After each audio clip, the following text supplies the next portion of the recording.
Okay, so today I'm going to be talking about how I did the intro to the orchestral version of Elijah for A Sound of Thunder. I chose this because I thought it would be a good one to be able to explain in detail without being one of their 12, 16-minute ones with 35 tracks in it. Still has quite a few tracks, but I think this will be a little easier to show the thought process and some of the things that went into making this the way you hear it on the album, if you've got the album already. If you don't, you may be waiting for a couple more weeks, but for those of you that have heard it, some of this will sound familiar.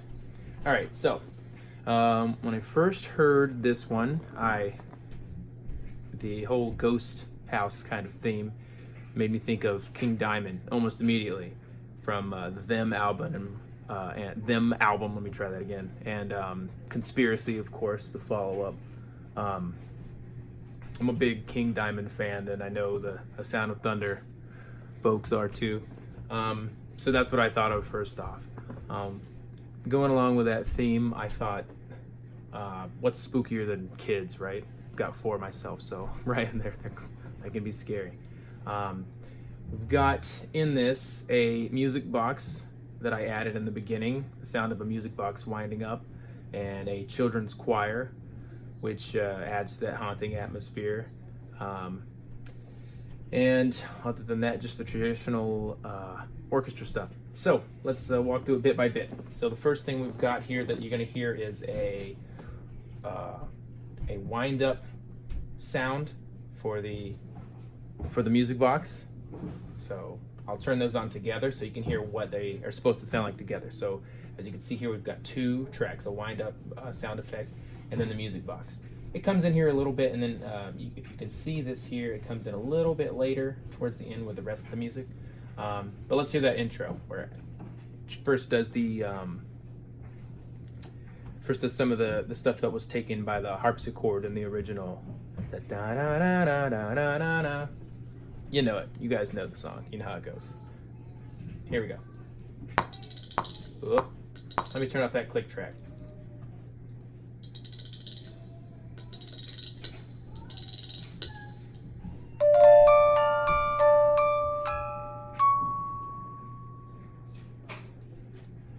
So this is one of the few times during this project that I actually, I shouldn't say few times, but most of the time I would sequence the MIDI by using the mouse and keyboard, clicking the notes, humanizing them by making them imperfect after the fact.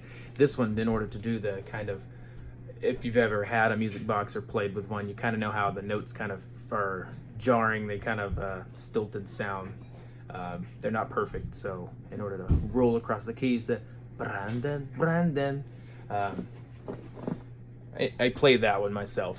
So you hear that there. Oh, there was something else I wanted to show here. A water phone. So you may not know the water phone instrument by name, but you've definitely heard it. So let's play that so you can hear how it sounds. It's coming. It's coming. There was a little bit up there. Right here. Yeah, you know that sound. That's horror movie classic right there. So this was invented by a guy. The funny thing is I thought this had something to do with water for the longest time. I didn't even know what it looked like. And after years of using samples of one, I looked it up, and it's actually named for a guy whose last name was Waters, if you care about that kind of nerdy stuff. But anyways, the water phone. I'll put a picture of it in the video, maybe have it pop up right about now. That's going in after the fact, so hopefully I'm not lying to you.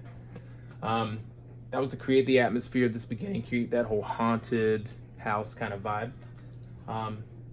Before I go too much further, let's listen to that little bit, this little bit that I added here. I shouldn't say added, I replaced the piano and harpsichord that was there in the beginning with basically the same thing, just a little more orchestrated, a little more atmospherics. So let's hear that.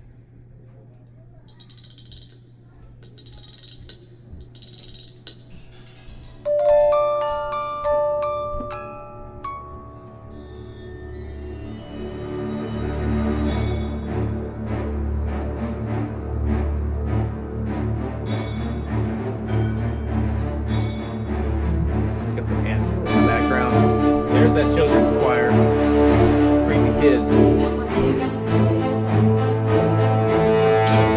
Let's listen to the children's choir by itself.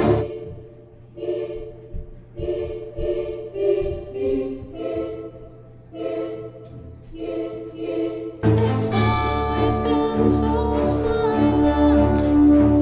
I'm all alone at night. Now this part, it's kind of brought it down a little bit and be a little more subtle to let Nina's vocals come through, since that's the important part. Back to the children's choir. If you've ever seen the movie Us, with the soundtrack was composed by the score was composed by Michael Abels, and it's just fantastic. But there's a piece in it called Anthem. I don't know that I was even thinking about that when I wrote this, but maybe somehow subconsciously I was. But I love that thing. But it's super creepy. I've actually been banned from humming it around my house. Can I get you soda, please?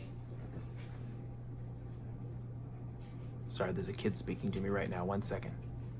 Can I get you a soda? Oh, thank you so much. I don't need a soda right now. Can I have a hug instead? Yes. Thanks, buddy. When are the Christmas presents gonna be here? Christmas presents? Mhm. No presents for Christmas.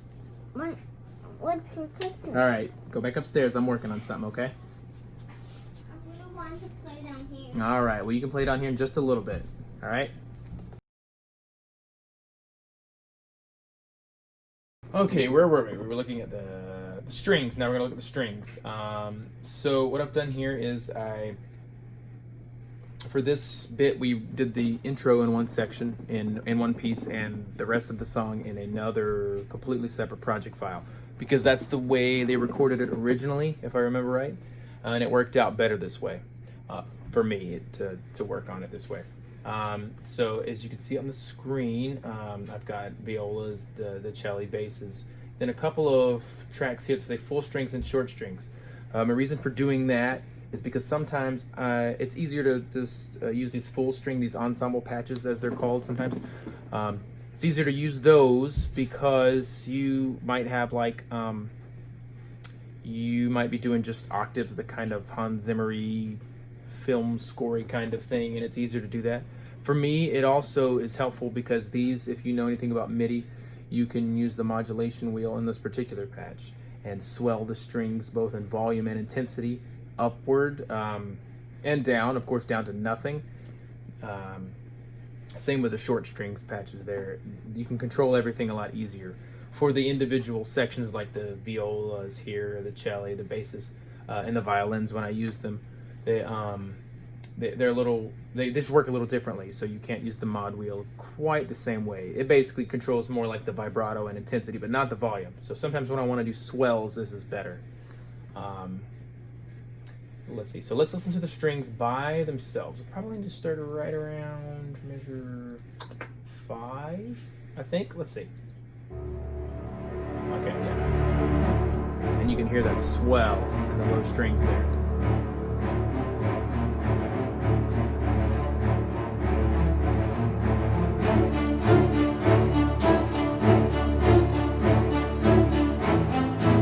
So here I've created kind of a string ostinato, real Danny Elfman style thing. Let's see how many more famous composers I can quote. That's 3 so far right now.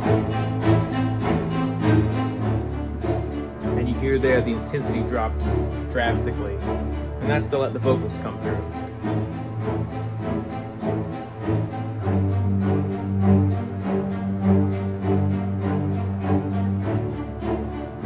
There's nothing much new here other than the way I've orchestrated it. This is basically just taking the place of the piano and harpsichord that was there before.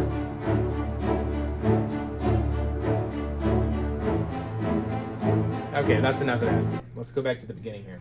Okay, and that's the strings basically. There's nothing out of the ordinary there. They're just basically taking the part of the piano and God, I've said it 4 times now. Harpsichord. It's not a word I say very often, so, you know. Okay, here's the brass. And the brass is just basically texture here.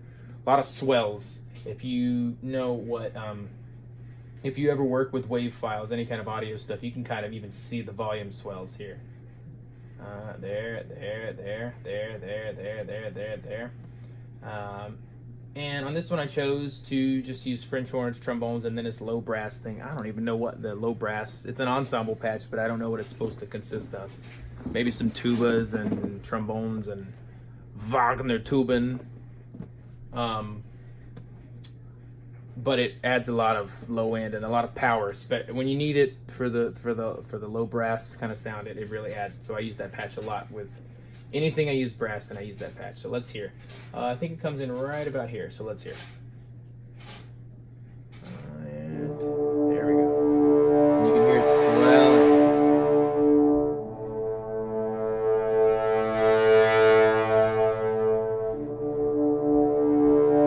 And you can see, if you can look here, this is like kind of flat line. That means there's no low brass of this low brass patch here. And you can see here as there's some more of this white area here in the wave file.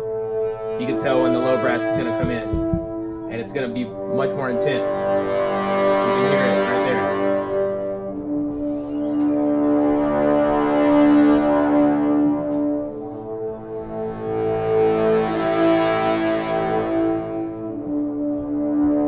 Now if you notice, I dropped the trombones out here because you kind of get that same the low brass patch takes up the same sonic space, if that makes sense. I'm so bad at explaining audio or music, so if you're expecting to hear any actual theory or any real music production stuff here, you should have just turned this off about 10 minutes ago.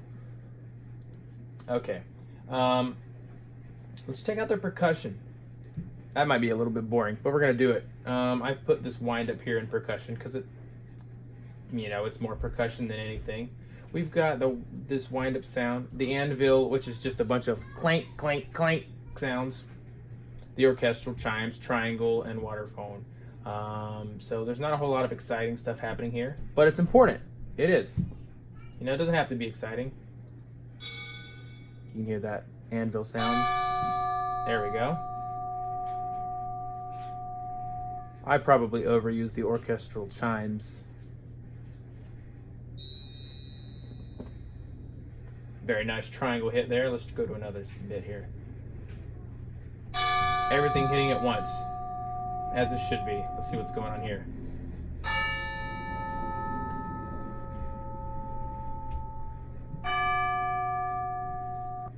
We're definitely not going to spend a lot of time on this percussion section. There's not a lot.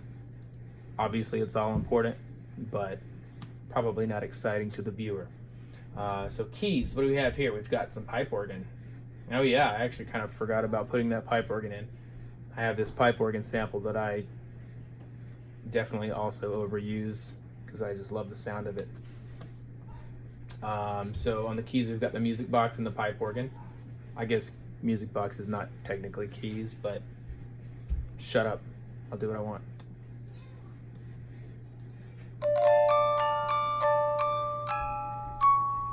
So we already heard that part. So here, the pipe organ and the music box come in again at the same time towards the end of this bit. Towards the end of this, the intro. Oh, come on, let's go, let's go, let's go. Ah! Check out that organ. Let's turn off the music box so you can hear just the organ.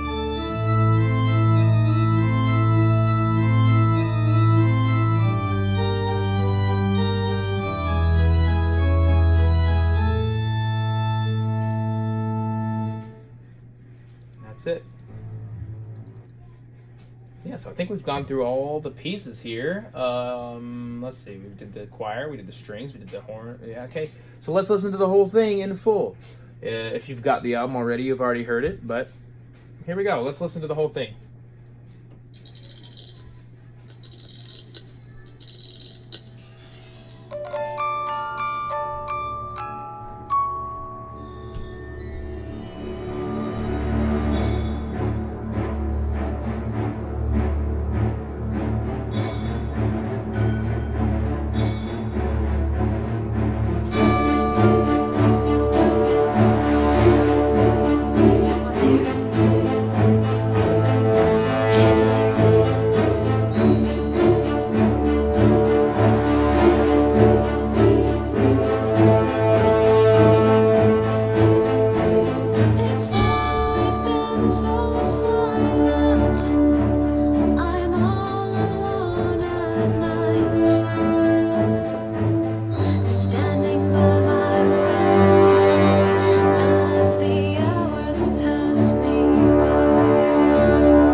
that's about it.